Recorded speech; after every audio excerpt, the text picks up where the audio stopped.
everybody. This is Caesar with Small Engine Velocity, and I am here to give you another kind of a quick, I keep saying quick overview. I have to work on the bike today.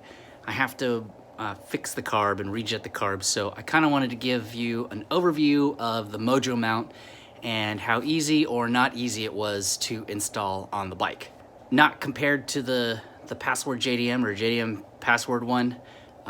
There are significant differences between the two, and one is I would consider just bolt-on because there's really not much you need to do, and there's the other one that it requires some work to actually make it work. I didn't know because I didn't do a lot of research, and thanks for Buzzy coming over to help me with it. He was able to kind of give me an idea of what I needed to do to get it to work right.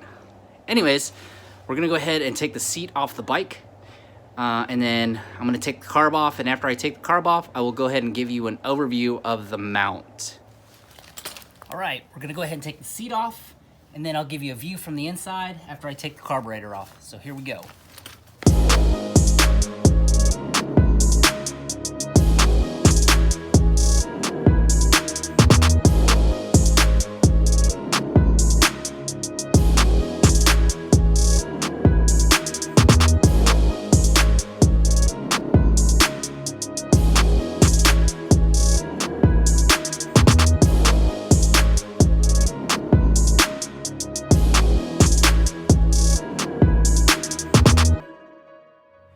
Okay, so now that we got the seat off, we're gonna go ahead and take the carburetor off, and then I can give you an overview of the Mojo mount. All right.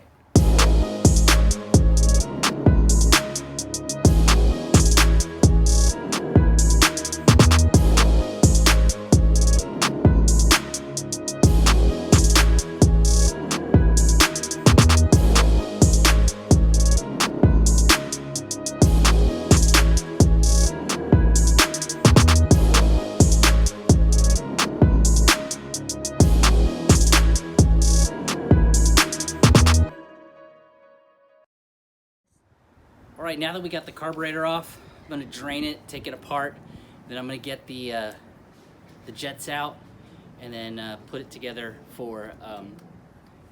with my other carburetor that I had. I went ahead and cleaned and rebuilt. So let's go ahead and do that.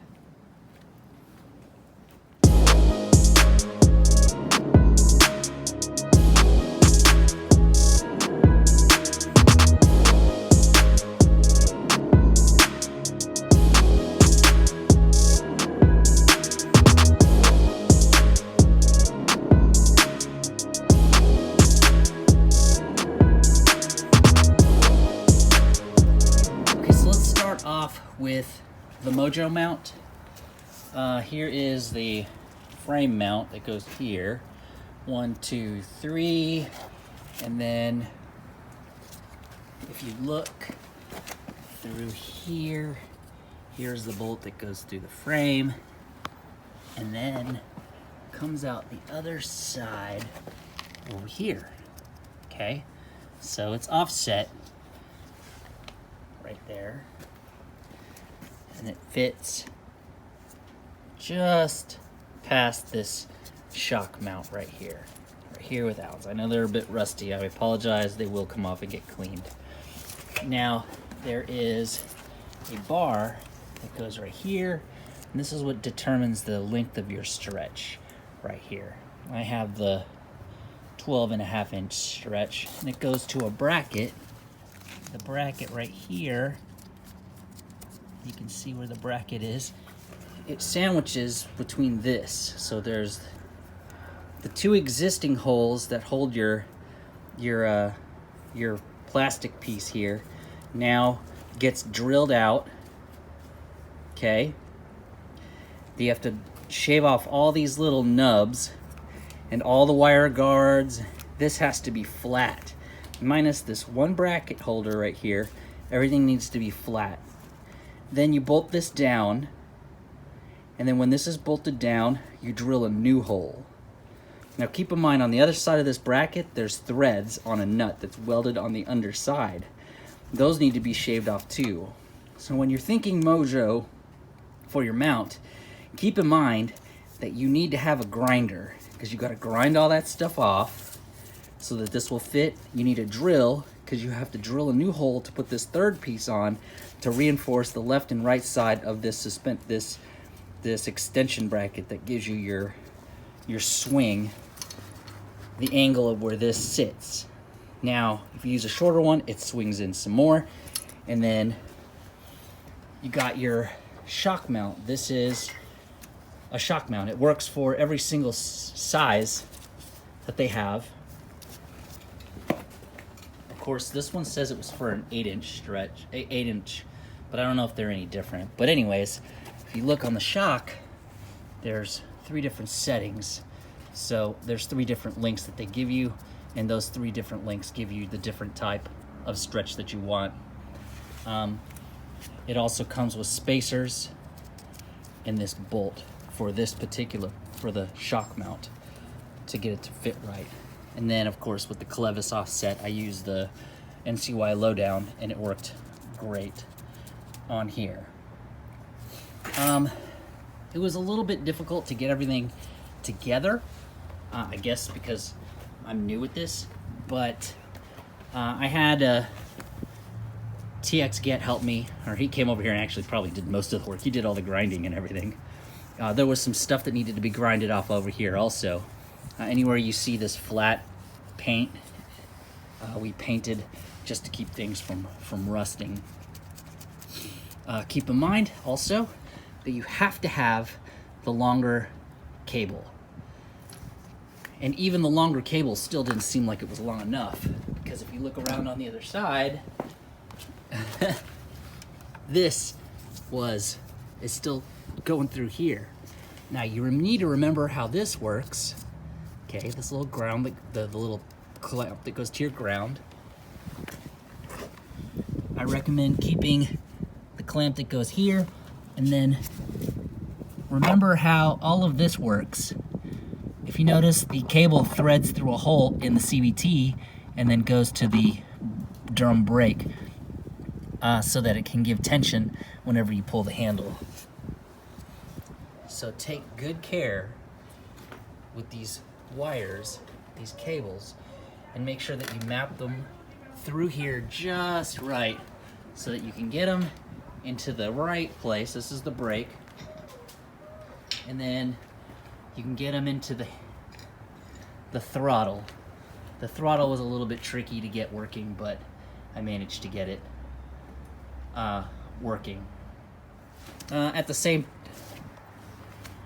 time, since mine's an 06 or newer, I went ahead and relocated this right here. So it's not hanging off the back over here anymore. I strapped it here. I'll find a more permanent solution to keep it. Also, what I was told by people who do a stretch, keep in mind that it's on the kickstand right now, and I have to actually lift the frame to get it to kick up, because the kickstand's too long, so it's actually leaning the wrong way. But you want your CVT and your motor to be level, so that none of the oil is pooling in the back of the motor. Bad stretches, according to what I've been taught, is when the motor is not parallel to the ground.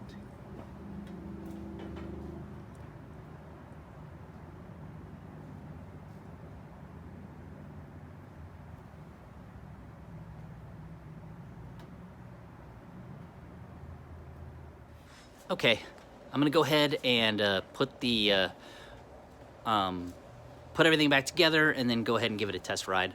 I jetted back down to 78, and then I also cleaned out the carb, and I also did a little bit of polishing on the intake side.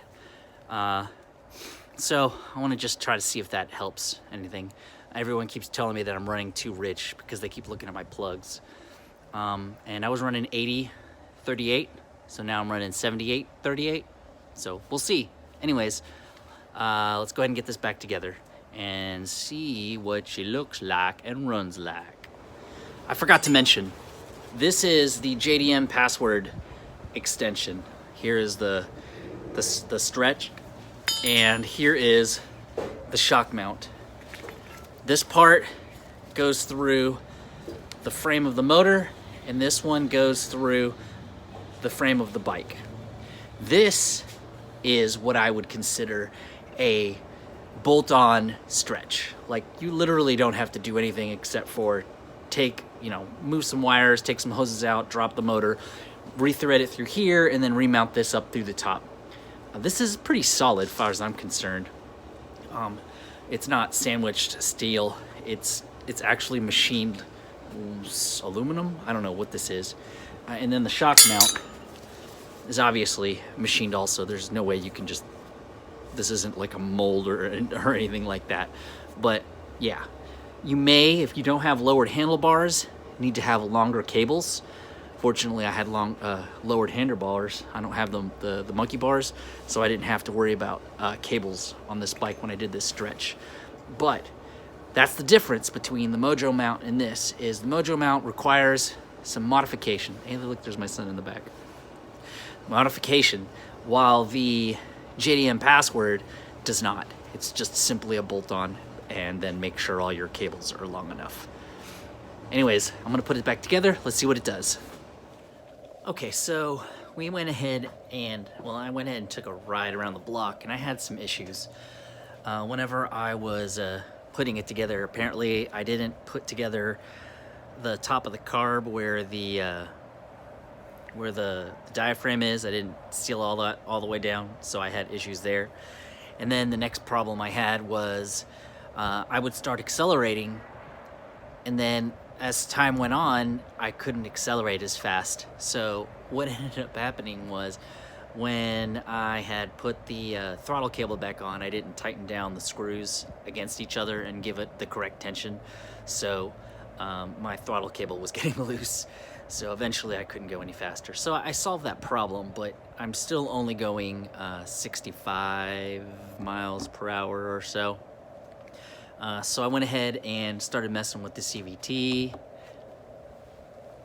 So when I started messing with the CVT, I was not able to get, still not able to get the right speeds. I went ahead and put a marker on there if you can see it, so that I can see how far the belt's traveling. And I still have the stock belt on there. So I went ahead and put some weights in, but it's getting too cold outside. I don't think I'll have this ready for me to drive to work on Monday. I was hoping so. I'm gonna have to put the battery back in the LaFon. It looks like I got a lot of learning to do with this new setup now as far as speed goes. There's something I'm missing, because I've lost 10 miles per hour, and I'm pretty sure that it's not the diameter of my rear tire that's causing me to go that much slower, because I'm only going 36 is the fastest when I was able to go 44 before. I don't think 10 miles per hour is the missing link here. But anyways, really the point of the video was to go ahead and give you guys an idea of what I was doing, and how the stretches worked, because that was pretty much the major project for this. I hope that you learned something. I hope that you got some good information as to what you wanted to do next with your Ruckus, and if a stretch was going to be good. I understand now why people don't want to do fatty stretches. They just do want to do skinny stretches. You keep your wheel ratio, you keep most of everything's exactly the same, you just made it longer, so you don't lose any of the tuning that you did before. So now I gotta do it all over again. I'm hoping to recruit some help with this next time, or when it comes time to do this again. It's probably gonna be next weekend. Anyways, I also want to thank Aiden. Come down here. Aiden was my cameraman today. He did some recording with me and helped me move the mic around, the camera around for some of the engine shots. Say hi. Hi. Anyways, I really appreciate it. Like, subscribe, don't forget to share. Leave a comment below about anything that I did, if you have any questions, or if I did something wrong that I might be able to do better. Because remember, I'm not an expert at all this stuff. Anyways, thank you for watching, and I'll see you next time.